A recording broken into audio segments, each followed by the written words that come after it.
From beginning to the end, it will always be, it's always been you, Jesus. Jesus. Shalom, kekasih Tuhan, kita kembali melihat kebenaran firman Tuhan berhubungan dengan tangan Tuhan atas Indonesia. Nah, kekasih Tuhan, di dalam Wahyu pasalnya yang ketiga ayatnya yang ke-19, barang siapa kukasihi ia kutegur dan kuhajar. Sebab itu relakanlah hatimu dan bertobatlah. Nah, kekasih Tuhan, dari firman Tuhan ini kita dapat belajar bersama-sama apa sih rencana Tuhan atas Indonesia. Tuhan sayang orang Indonesia. Tuhan sayang kita semua. Tahun 2021 adalah tahun transformasi. Kenapa saya berkata demikian? Sebagai orang percaya, kita menyadari bahwa Tuhan itu selalu punya rencana yang indah bagi orang yang dikasihinya. Itulah sebabnya kalau Tuhan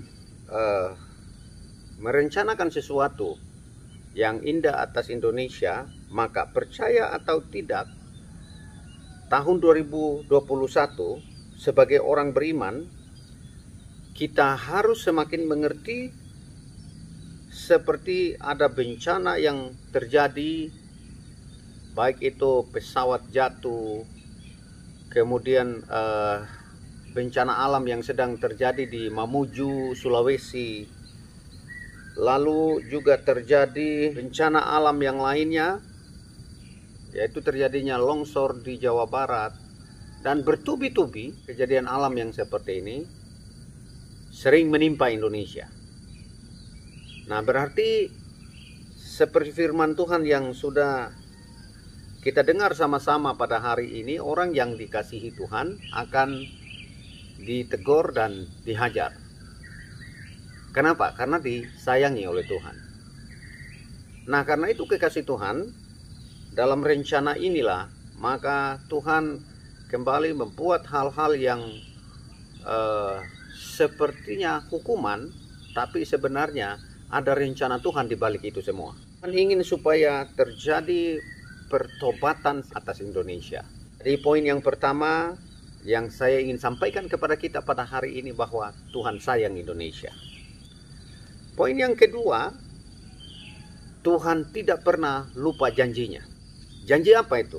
Sejahtera atas Indonesia. Yeremia 29 ayatnya yang ke-7. Usahakanlah kesejahteraan kota kemana kamu aku buang. Dan berdoalah untuk kota itu kepada Tuhan, sebab kesejahteraannya adalah kesejahteraanmu. Tuhan sayang Indonesia, lalu Tuhan ingin kesejahteraan terjadi atas Indonesia. Dan itulah sebabnya Tuhan menempatkan kita di Indonesia. Supaya apa? Supaya kita berdoa baginya. Doakan apa? Doa kesejahteraannya.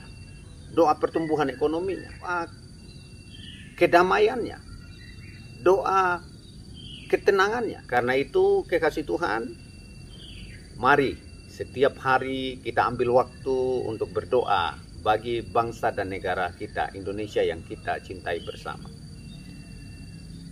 Poin yang ketiga yang saya ingin sampaikan pada kesempatan ini adalah Tuhan mau Indonesia mengalami ketenangan dan ketentraman. Yesaya pasal 32 ayatnya yang ke-17, di mana ada kebenaran, di situ akan tumbuh damai sejahtera. Dan akibat kebenaran itu, ketenangan dan ketentraman untuk selama-lamanya. Nah, kekasih Tuhan, Yesaya sangat jelas memberikan sebuah pengertian yang dalam atas kita sekalian, yaitu Tuhan mau supaya Indonesia mengalami ketenangan dan ketentraman. Adalah tugas kita bersama.